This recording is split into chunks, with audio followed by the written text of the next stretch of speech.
Hi friends, ನಮಸ್ತೆ. ಗೌರಿ ಕಲ್ಯಾಣ ಇಂದಿನ ಸಂಚಿಕೆಯಲ್ಲಿ ಏನಾಗುತ್ತೆ ಅಂತ ನೋಡೋಣ ಬನ್ನಿ. ಸೊ ಅದಕ್ಕೂ ಮುಂಚೆ ಇನ್ನೂ ಈ ಚಾನಲ್ ಯಾರು ಸಬ್ಸ್ಕ್ರೈಬ್ ಮಾಡಿದೆ ವಿಡಿಯೋ ನೋಡ್ತಾ ಇದ್ದೀರಾ ದಯವಿಟ್ಟು ಸಬ್ಸ್ಕ್ರೈಬ್ ಮಾಡ್ಕೊಳ್ಳಿ, ಲೈಕ್ ಮಾಡಿ ಆ್ಯಂಡ್ ಶೇರ್ ಮಾಡಿ. ಸಂಚಿಕೆ ಮೊದಲಿಗೆ ನೋಡೋದಾದ್ರೆ ವಿವೇಕ್ ತಂದೆಗೆ ತುಂಬಾನೇ ಖುಷಿಯಾಗಿರುತ್ತೆ. ಅವರು ಸ್ವೀಟ್ ಬಾಕ್ಸ್ನ ಹಿಡ್ಕೊಂಡು ಮನೆ ಒಳಗಡೆ ಬಂದು ಎಲ್ಲರನ್ನು ಕೂಗ್ತಾರೆ. ಆಗ ಎಲ್ಲರೂ ಏನಾಯ್ತು ಅಂತ ಬಂದಾಗ ಒಂದು ಗುಡ್ ನ್ಯೂಸ್ ಇದೆ, ಬನ್ನಿ ಬನ್ನಿ ಎಲ್ಲರೂ ಸ್ವೀಟ್ ತಗೊಳ್ಳಿ ಅಂತ ಹೇಳ್ತಾ ಇರ್ತಾರೆ. ಆಗ ತಾತ ಏನಾಯ್ತಪ್ಪ ಅಂತ ಕೇಳಿದಾಗ ಅದಪ್ಪ ಇಂಟರ್ನ್ಯಾಷನಲ್ ಪ್ರಾಜೆಕ್ಟು ನಮ್ದಾಗಿದೆ ಅಂತ ಹೇಳಿದಾಗ ಎಲ್ರಿಗೂ ತುಂಬಾನೇ ಖುಷಿ ಆಗುತ್ತೆ. ಹೌದಾ, ಒಳ್ಳೇದೇ ಆಯ್ತು, ಎಷ್ಟು ದಿನದಿಂದ ಕಾಯ್ತಾ ಇದ್ವಿ, ಇವಾಗ ಅದು ನೆರವೇರ್ತು ಅಂತ ಅನ್ಕೊಂಡು ಎಲ್ಲರೂ ಸ್ವೀಟ್ನ ತಿಂತಾ ಇರ್ತಾರೆ. ಆದ್ರೆ ಪಾಪ ಗೌರಿ ದೂರದಲ್ಲಿ ನಿಂತ್ಕೊಂಡು ಇವ್ರ ಖುಷಿನ ನೋಡ್ತಾ ಇರ್ತಾಳೆ. ವಿವೇಕ್ ಸ್ವೀಟ್ ಬಾಕ್ಸ್ನ ತಗೊಂಡು ಎಲ್ರಿಗೂ ಸ್ವೀಟ್ ತಿನ್ನಿಸ್ತಾ ಇರ್ತಾನೆ. ಆದ್ರೆ ಗೌರಿಗೆ ಮಾತ್ರ ತಿನ್ನಿಸ್ತಾನೆ ಇರೋದಿಲ್ಲ. ಗೌರಿಗೆ ತುಂಬಾನೇ ಬೇಜಾರು ಮಾಡ್ಕೊಂಡು ದೂರದಲ್ಲಿ ನಿಂತ್ಕೊಂಡಿರ್ತಾಳೆ. ಆಗ ಅಜ್ಜಿ ಬಾರಮ್ಮ ಗೌರಿ, ನೀನು ತಿನ್ಬಾ, ವಿವೇಕ್ ಅವಳಿಗೂ ಸ್ವೀಟ್ ಕೊಡು ಅಂತ ಹೇಳ್ತಾನೆ. ಆಗ ವಿವೇಕ್ ಸ್ವೀಟ್ ಕೊಡದೆ ಸುಮ್ಮನೆ ನಿಂತ್ಕೋತಾನೆ. ಪಾಪ ಗೌರಿಗೆ ನನ್ಗೇನು ಸ್ವೀಟ್ ಬೇಡ ಬಿಡಜ್ಜಿ ಅಂತ ಹೇಳ್ತಾಳೆ. ಯಾಕಮ್ಮ ಆ ಥರ ಹೇಳ್ತಾ ಇದೀಯಾ, ನೀನು ಈ ಮನೆ ಒಳ್ಳೆ ತಾನೆ, ನಿನ್ ಕಾಲ್ ಕುಣದಿಂದಾನೆ ಇವತ್ತು ನಮ್ಗೆ ಇಂಟರ್ನ್ಯಾಷನಲ್ ಪ್ರಾಜೆಕ್ಟು ನಮ್ದಾಗಿದೆ, ಇದಕ್ಕೆಲ್ಲ ನೀನೇ ಕಾರಣ ಅಂತ ಹೇಳ್ತಾಳೆ. ಅದನ್ನ ಕೇಳಿ ಸರಿತಾ, ಏನಾಯ್ತು ನೀವು ಈ ತರ ಮಾತಾಡ್ತಾ ಇದ್ದೀರಾ, ಅಲ್ಲ ಇದಕ್ಕೋಸ್ಕರ ನನ್ನ ಮಗ ಎಷ್ಟೊಂದೆಲ್ಲ ಕಷ್ಟಪಟ್ಟಿಲ್ಲ, ಹಗಲು ರಾತ್ರಿ ನಿದ್ದೆ ಮಾಡದೆ ಕೆಲಸ ಮಾಡಿದಾನೆ, ಅಂಥದ್ರಲ್ಲಿ ನೀವು ಎಲ್ಲಾ ಕ್ರೆಡಿಟ್ ಇವಳಿಗೆ ಕೊಟ್ರೆ ನಾವೆಲ್ಲ ಕೆಲಸ ಮಾಡಿರೋ ಎಲ್ಲ ವೇಸ್ಟಾ ಅಂತ ಹೇಳ್ತಾಳೆ. ಅದು ಹಾಗಲ್ಲಮ್ಮ ಸರಿತಾ, ಸ್ವಲ್ಪನಾದ್ರೂ ಅರ್ಥ ಮಾಡ್ಕೋ, ಆ ಹುಡುಗಿ ಬಂದಾಗಿಂದ ತುಂಬಾನೇ ಒಳ್ಳೇದಾಗಿದೆ ನಮಗೆ ಅಂತ ಹೇಳಿದಾಗ, ಏನ್ ಒಳ್ಳೇದಾಗಿದೆ, ಇವಳು ಬಂದಾಗಿಂದ ಎಲ್ಲ ಕೆಟ್ಟದ್ದೇ ಆಗಿರೋದು ನಮ್ಗೆ, ಈ ಮನೆ ನೆಮ್ಮದಿನ ಹಾಳು ಮಾಡಿರೋಳು ಇವಳ ಬಗ್ಗೆ ನೀವು ಅಷ್ಟೊಂದು ವಹಿಸ್ಕೊಂಡು ಬರಕ್ ಹೋಗ್ಬೇಡಿ ಅಂತ ಹೇಳ್ತಾಳೆ. ಆಗ ವಿವೇಕಪ್ಪ, ಏ ಸರಿತಾ, ಯಾಕೆ ಪದೇ ಪದೇ ಹುಡುಗಿನ ಈ ತರ ಹೀಯಾಳಿಸಿ ಮಾತಾಡ್ತೀಯಾ, ಚುಚ್ಚಿ ಚುಚ್ಚಿ ಮಾತಾಡೋದನ್ನ ಫಸ್ಟ್ ನಿಲ್ಸು, ಅವಳಿಗೆ ಬೇಜಾರಾಗಲ್ವಾ, ಸ್ವಲ್ಪನಾದ್ರೂ ನಿಂಗೆ ಬುದ್ಧಿ ಇದೆಯಾ ಅಂತ ಹೇಳ್ತಾನೆ. ಅದಕ್ಕೆ ಜ್ಞಾನೇಶ, ಹೌದಣ್ಣ ನನಗೂ ಹಾಗೆ ಅನಿಸ್ತಾ ಇದೆ, ಪಾಪ ಹುಡುಗಿ ತುಂಬಾನೇ ನೊಂದಾಗಿದ್ದಾಳೆ, ಅವಳು ತುಂಬಾನೇ ಒಳ್ಳೆಯವಳು, ಅವಳದೇನೋ ತಪ್ಪಿಲ್ಲ ಅಂತ ಅವಳು ಎಷ್ಟು ಹೇಳಿದ್ರು ಇವ್ರು ಯಾರು ನಂಬ್ತಾನೆ ಇಲ್ಲ. ಈ ಕಡೆ ಗೌರಿ, ಬೇಡ ಬೇಡ, ನನಗೆ ಅಷ್ಟೊಂದೆಲ್ಲ ಕ್ರೆಡಿಟ್ ಬೇಡ, ಯಾಕಂದ್ರೆ ನಾನು ಆಫೀಸ್ ಮುಖಾನ ನಾನು ನೋಡೇ ಇಲ್ಲ, ಅಂಥದ್ರಲ್ಲಿ ಇದಕ್ಕೆಲ್ಲ ಸಕ್ಸಸ್ಗೆ ಕಾರಣ ನಾನೇ ಅಂತ ಯಾಕೆ ಹೇಳ್ತೀರಾ, ಸುಮ್ಮನೆ ಅವ್ರ ಮನಸ್ಸಿಗೆ ನೋವು ಮಾಡೋದು ಬೇಡ, ಈ ಸಕ್ಸಸ್ಗೆಲ್ಲ ಅವರೇ ಕಾರಣ, ಅವ್ರ ಪರಿಶ್ರಮದಿಂದನೇ ಇದೆಲ್ಲ ಸಾಧ್ಯ, ಅದನ್ನು ಬಿಟ್ರೆ ಬೇರೆ ಏನಿಲ್ಲ, ನನ್ನ ಬಗ್ಗೆ ಅವ್ರ ಮುಂದೆ ಹೇಳಿ ಅವ್ರಿಗೆ ಬೇಜಾರು ಮಾಡೋಕೆ ಹೋಗ್ಬೇಡಿ ಮಾವ ಅಂತ ಹೇಳ್ತಾಳೆ. ಆಗ ಅಜ್ಜಿ, ಗೌರಿ ನೀನೇನು ತಲೆ ಕೆಡ್ಸ್ಕೊಬೇಡಮ್ಮ, ನಮಗ್ ಗೊತ್ತು ನಿನ್ನಿಂದಾನೇ ನಮ್ಗೆ ಈ ಸಕ್ಸಸ್ ಸಿಕ್ಕಿದೆ, ನಿನ್ ಕಾಲ್ಗುಣ ತುಂಬಾನೇ ಒಳ್ಳೇದಿದೆ ಅಮ್ಮ, ಅದಕ್ಕೆ ನಮ್ಗೆ ಒಳ್ಳೇದಾಗಿದೆ, ಇಷ್ಟು ವರ್ಷ ಕಂಡಿರೋ ಕನಸು ಇವತ್ತು ನಿಜ ಆಗಿದೆ, ಅದಕ್ಕೇನರ್ಥ, ಇದೇನು ನಿಮ್ಮ ಅತ್ತೆ ತವ್ರ ಮನೆ ಆಸ್ತಿ ಅಲ್ಲ, ಇದು ಅವ್ರ ಅತ್ತೆ ಮನೆ ಆಸ್ತಿ ಅಷ್ಟೇ, ಅವಳ ಬಗ್ಗೆ ನೀನೇನು ತಲೆ ಕೆಡ್ಸ್ಕೊಬೇಡ. ಏ ಸರಿತಾ, ಪದೇ ಪದೇ ಅವಳನ್ನ ಹೇಳ್ಸಿ ಮಾತಾಡೋದನ್ನ ಬಿಟ್ಬಿಡು, ನೀನ್ ಇದೇ ತರ ಮಾತಾಡ್ತಾ ಇದ್ರೆ ನಾನು ಮಾತಾಡ್ ಸುಮ್ಮನೆ ಇರಲ್ಲ ಅಂತ ಸೊಸೆನ ಬೈತಾಳೆ. ಆಗ ಗೌರಿ, ಬೇಡ ಅಜ್ಜಿ, ಅವ್ರಿಗೇನು ಹೇಳಕ್ ಹೋಗ್ಬೇಡಿ, ಅವ್ರಿಗೆ ಮಗನ ಮೇಲೆ ತುಂಬಾನೇ ಪ್ರೀತಿ, ಅದಕ್ಕೆ ಆ ತರ ಮಾತಾಡ್ತಾರ ಅಷ್ಟೇ, ಬಿಟ್ರೆ ಅವ್ರಿಗೆ ಬೇರೆ ಏನು ನನ್ನ ಮೇಲೆ ದೋಷ ಇಲ್ಲ ಅಂತ ಹೇಳ್ತಾಳೆ. ಆಗ ಅಜ್ಜಿ ಗೌರಿಗೆ, ಗೌರಿ ಹೇಳಮ್ಮ, ನಿನಗೇನ್ ಬೇಕು ಹೇಳು, ನಮ್ಮ ಸಂತೋಷಕ್ಕೆ ನೀನೇ ಕಾರಣ ಅಂತ ನಮಗ್ ಗೊತ್ತು, ನಿನ್ ಕಾಲು ಗುಣದಿಂದನೇ ಇದೆಲ್ಲ ಆಗಿರೋದು, ಅಂದ್ಮೇಲೆ ನೀನ್ ಕೇಳಿದ್ದನ್ನ ನಾನು ಇವತ್ತು ಕೊಡಿಸ್ತೀನಿ, ಏನ್ ಬೇಕು ಹೇಳಮ್ಮ ಅಂತ ಕೇಳಿದಾಗ, ಅಜ್ಜಿ ನನಗೇನು ಬೇಡ, ಬೊಕ್ಸೆ ಅಷ್ಟು ಪ್ರೀತಿ ಕೊಟ್ರೆ ಸಾಕು, ಬೊಕ್ಸೆ ಅಷ್ಟು ಕಾಳಜಿ ಕೊಟ್ರೆ ಸಾಕು, ನಾನು ಆರಾಮಾಗಿ ಯಾವ್ದಾದ್ರೂ ಒಂದು ಮೂಲೆಯಲ್ಲಿ ಬದುಕ್ತೀನಿ ಅಂತ ಹೇಳ್ತಾಳೆ.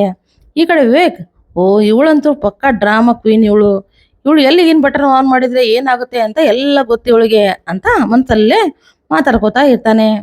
ಆಗ ಅಜ್ಜಿ, ವಿವೇಕ್ ಪಾಪ ಇವಳು ಅವ್ರ ತವ್ರ ಮನೆಯವ್ರ ಹತ್ರ ಮಾತಾಡೇ ಇಲ್ಲ, ಹೇಗಾದ್ರೂ ಮಾಡಿ ಅದಕ್ಕೆ ಅವಕಾಶ ಮಾಡ್ಕೊಡು ಅಂತ ಅಜ್ಜಿ ಹೇಳ್ತಾ ಇರ್ತಾಳೆ. ಆಗ ತಾತ, ಹೌದು ವಿವೇಕ್, ಪಾಪ ಅವಳು ಒಂದೆರಡು ಮಾತು ಮಾತಾಡ್ಲಿ, ಇದಕ್ಕೆ ನೀನೇನಂತೀಯ ಅಂತ ಹೇಳಿದಾಗ, ಮಾತಾಡೋದು ಯಾಕೆ ತಾತ, ಅವಳ ಮನೆಗೇನೆ ಅವಳನ್ನ ಕರ್ಕೊಂಡು ಹೋಗ್ಬಿಡ್ತೀನಿ ಅಂತ ಹೇಳಿದಾಗ ಎಲ್ರಿಗೂ ಶಾಕ್ ಆಗುತ್ತೆ. ಇವನೇನೇನು ಅವ್ರ ಮನೆಯವ್ರೆ ಅಂದ್ರೆ ಅವ್ನಿಗೆ ಆಗ್ತಾ ಇರ್ಲಿಲ್ಲ, ಅಂಥದ್ರಲ್ಲಿ ಅವ್ರ ಮನೆ ಕರ್ಕೊಂಡು ಹೋಗ್ತಾನಾ ಅಂತ ಎಲ್ರು ಶಾಕಲ್ಲಿ ನೋಡ್ತಾ ಇರ್ತಾರೆ.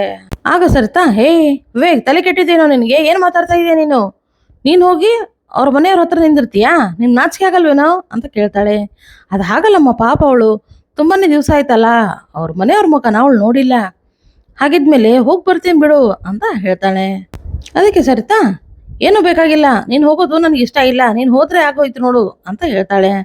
ಹಾಗಲ್ಲಮ್ಮ, ಅವಳು ಆ ರಮನ್ ತೊಡೆ ಮೇಲೆ ಮಲ್ಗಬೇಕು ಅಂತ ಆಸೆ ಪಡ್ತಾ ಇದ್ದಾಳೆ, ತನ್ನ ಕಷ್ಟನೆಲ್ಲ ಅವ್ರ ಮುಂದೆ ಹೇಳ್ಕೋಬೇಕು ಅಂತ ಅನ್ಕೋತಾ ಇದ್ದಾಳೆ, ಅಂದಮೇಲೆ 2 ದಿನ ಮಾತ್ರ ಕರ್ಕೊಂಡು ಹೋಗಿ ಬರ್ತೀನಿ ಬಿಡು ಅಂತ ಹೇಳ್ತಾನೆ. ನಾನು ಇಷ್ಟೆಲ್ಲ ಹೇಳಿದ್ರು ನೀನು ಅದನ್ನೇ ಮಾತಾಡ್ತಿದ್ದೆ ಅಂದಮೇಲೆ ಏನಾದರೂ ಮಾಡ್ಕೋ, ಇನ್ಮೇಲೆ ನನ್ನ ಮುಂದೆ ಏನು ಹೇಳೋಕೆ ಹೋಗ್ಬೇಡ. ಈ ಮನೆ ಹಾಳಿ ಬಂದ್ಮೇಲೆ ಗಂಡ ಹೆಂಡತಿ ಮಧ್ಯೆ ಬಿರುಕು ತಂದ್ಲು, ತಾಯಿ ಮಗನ ನಡುವೆ ಬಿರುಕು ತಂದ್ಲು, ನಮ್ಮಿಬ್ಬರು ದೂರ ಮಾಡಿದ್ಲು. ಸಾಲದಕ್ಕೆ ಈ ಮನೆಯಲ್ಲಿ ನಾನು ಯಾವತ್ತು ಲಕ್ಷ್ಮಿಯಾಗಿ ಸೊಸೆಯಾಗಿದ್ದೆ. ಆದರೆ ಇವತ್ತು ಆ ಸೊಸೆ ಅನ್ನೋ ಪಟ್ಟನ್ನು ನಾನು ಕಳ್ಕೊಂಡ್ಬಿಟ್ಟೆ. ಎಲ್ಲ ಇವಳಿಂದ ಇಷ್ಟೆಲ್ಲ ನನಗೆ ಅವಮಾನ ಆಗ್ಬೇಕಿತ್ತಾ ಅಂತ ಅನ್ಕೊಂಡು ಅಲ್ಲಿಂದ ಸಿಟ್ ಮಾಡ್ಕೊಂಡು ಹೊರಟೋಗ್ಬಿಡ್ತಾಳೆ. ಆಗ ವಿವೇಕ್, ಅಮ್ಮ ನಾನೇನು ಸೋಲಿಸ್ತಾ ಇಲ್ಲ, ನಿನ್ ಗೆಲ್ಲಿಸ್ತಾ ಇದ್ದೀನಿ. ಇವರೆಲ್ಲ ಮಾಡಿರೋ ಪ್ಲಾನ್ಗೆ ನಾನು ತೆರೆ ಎಳೆಯೋಕೆ ಅಂತ ಇವ್ರ ಮನೆಗೆ ಹೋಗ್ತಾ ಇದ್ದೀನಿ. ಆ ಮೋನಿಕಾ ಇವ್ರ ಮನೇಲೇ ಇದ್ದಾಳೆ, ಅವಳನ್ನ ರೆಡ್ ಹ್ಯಾಂಡ್ ಆಗಿ ಹಿಡ್ಕೊಂಡ್ ಬರ್ತೀನಿ, ಅದಕ್ಕೆ ಹೋಗ್ತಾ ಇದ್ದೀನಮ್ಮ ಅಂತ ಒಂದ್ಸಲ್ಲೇ ಅನ್ಕೋತಾ ಇರ್ತಾನೆ. ಈ ಕಡೆ ತಾತ, ವಿವೇಕ್ ನೀನು ಮದುವೆ ಆಗಿದೀಯಾ, ನಿನಗೆಲ್ಲ ಡಿಸಿಷನ್ ತಗೊಳ್ಳೋ ಅರ್ಹತೆ ನಿನಗಿದೆ, ನೀನು ಯಾರ ಬಗ್ಗೆನೂ ತಲೆ ಕೆಡ್ಸ್ಕೋಬೇಡ, ನಿನ್ನ ಹೆಂಡತಿನ ಕರ್ಕೊಂಡು ನೀನು ಅವಳು ತವ್ರ ಮನೆ ಕರ್ಕೊಂಡು ಹೋಗು ಅಂತ ಹೇಳ್ತಾನೆ. ಈ ಕಡೆ ಗೌರಿಗೆ ಸ್ವಲ್ಪ ಖುಷಿ ಆದರೆ ಸ್ವಲ್ಪ ಭಯ ಆಗ್ತಾ ಇರುತ್ತೆ. ಆಗ ಎಲ್ರು, ಹೋಗಮ್ಮ ಏನ್ ಮಾಡ್ತಾ ಇದೀಯಾ, ಹೋಗು ರೆಡಿಯಾಗಿ ಹೋಗು ಅಂತ ಎಲ್ರು ಹೇಳ್ತಾರೆ. ಈ ಕಡೆ ಚಂಚಲಗೆ ತುಂಬಾನೇ ಖುಷಿ ಆಗ್ತಾ ಇರುತ್ತೆ. ಒಳ್ಳೆ ಸೀನ್ ಇದು. ಅಮ್ಮ ಮಗನ ನಡುವೆ ಬಿರುಕುಂಟಾಯ್ತು. ಇವಾಗ ನೋಡ್ಬೇಕು ಇವ್ರ ಪರಿಸ್ಥಿತಿ. ಇದಕ್ಕೋಸ್ಕರ ನಾನು ಎಷ್ಟೆಲ್ಲ ದಿನದಿಂದ ಕಾದಿದ್ದೆ. ಇವತ್ತು ನೋಡಿದ್ಯಾ ಯಾವ ಥರ ಆಯಿತು ಅಂತ.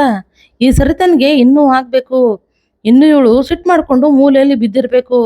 ಅದೇ ನನ್ನ ಇಂಟೆನ್ಷನ್ ಅಲ್ವಾ, ಇವಳನ್ನ ಮೂಲೆ ಗುಂಪು ಮಾಡಬೇಕು ಅಂತ ಮನಸ್ಸಲ್ಲೇ ಲೆಕ್ಕಾಚಾರ ಮಾಡ್ತಾ ಇರ್ತಾಳೆ. ವಿವೇಕ್ ಗೌರಿನ ತವ್ರ ಮನೆ ಕರ್ಕೊಂಡು ಹೋಗ್ಬೇಕು ಅಂತ ಕಾರಲ್ಲಿ ಹೋಗಿ ಕೂತಿರ್ತಾನೆ. ಆಗ ಗೌರಿ ಬಂದು ಹಿಂದ್ಗಡೆ ಸೀಟಲ್ಲಿ ಕೂಡ್ತಾಳೆ. ಗೌರಿನ ನೋಡಿ, ಏಯ್ ಅಲ್ಲೇಕೆ ಕುಂತಿದೀಯಾ, ಮುಂದೆ ಕೊಡು ಅಂತ ಹೇಳ್ತಾನೆ. ಯಾಕೆ ಹೆಂಡ್ತಿನ ಹಿಂದೆ ತಿರುಗಿ ನೋಡೋಕೆ ಕಷ್ಟ ಆಗತ್ತಾ ನಿಮಗೆ ಅಂತ ಕೇಳಿದಾಗ, ನೀನು ಅನ್ಕೊಂಡಾಗ ಏನಿಲ್ಲ, ಮುಂದೆ ಕೊಡು, ಮತ್ತೆ ನೀನು ಹಿಂದೆ ಕೂಡ್ತಾರೆ ನಿನ್ನೆ ಓನರ್ ಅನ್ಕೊಂಡು ನನ್ನ ಡ್ರೈವರ್ ಅನ್ಕೊಂಡ್ಬಿಡ್ತಾರೆ ಅಷ್ಟೇ, ಮುಂದೆ ಕೊಡು ಅಂತ ಗೌರಿನ ಕರೆದು ಮುಂದೆ ಕೂಡಿಸ್ತಾನೆ. ಆಗ ಗೌರಿ ಬಂದು ಮುಂದೆ ಕೂಡ್ತಾಳೆ. ಆಗ ಗೌರಿಗೆ ಸೀಟ್ ಬೆಲ್ಟ್ ಹಾಕೋದು ಗೊತ್ತೇ ಇರೋದಿಲ್ಲ. ಅದನ್ನ ನೋಡಿ, ಬರೀ ಮಾತೊಂದೇ ವಟ ಅಂತ ಮಾತಾಡ್ತೀಯ, ಇದೆಲ್ಲ ನೀನು ಬರೋದೇ ಇಲ್ವಾ ಅಂತ ಅನ್ಕೊಂಡು ಸೀಟ್ ಬೆಲ್ಟ್ನ ಹಾಕೋಕೆ ಅಂತ ಹೋಗ್ತಾ ಇರ್ತಾನೆ. ಈ ಕಡೆ ಗೌರಿಗೆ ಮುಜುಗರ ಆಗ್ತಾ ಇರುತ್ತೆ. ಏನು ಆ ಥರ ಕಣ್ಮುಚ್ಕೊಂಡಿದೀಯಾ ಅಂತ ಹೇಳಿದಾಗ, ಅದು ನೀವು ಸೀಟ್ ಬೆಲ್ಟ್ ಒಂದೇ ಹಾಕಿದ್ರಲ್ಲ, ನಾನೇನೇನೋ ಅನ್ಕೊಂಡ್ಬಿಟ್ಟೆ ರೀ ಅಂತ ಹೇಳ್ತಾಳೆ. ನೀನು ಅಷ್ಟೊಂದೆಲ್ಲ ಅನ್ಕೊಳ್ಳೋದು ಬೇಡ, ಇವಾಗ ಸದ್ಯಕ್ಕೆ ನಿಮ್ಮ ತವ್ರ ಮನೆಗೆ ಹೋಗೋಣ ಅಂತ ಹೇಳಿ ಅಲ್ಲಿಂದ ಹೊರಟೋಗ್ತಾ ಇರ್ತಾರೆ. ಸೊ ಇಲ್ಲಿಗೆ ಈ ಸಂಚಿಕೆ ಎಂಡ್ ಆಗುತ್ತೆ. ಈ ಸಂಚಿಕೆ ನಿಮಗೆ ಇಷ್ಟ ಆದರೆ ಖಂಡಿತ ಲೈಕ್ ಮಾಡಿ, ಶೇರ್ ಮಾಡಿ ಆ್ಯಂಡ್ ಸಬ್ಸ್ಕ್ರೈಬ್ ಮಾಡಿ. ಸೊ ನೆಕ್ಸ್ಟ್ ವಿಡಿಯೋದಾಗ ಸಿಗೋಣ. ಸೊ ಅಲ್ಲಿವರೆಗೂ Tata, bye bye and take care.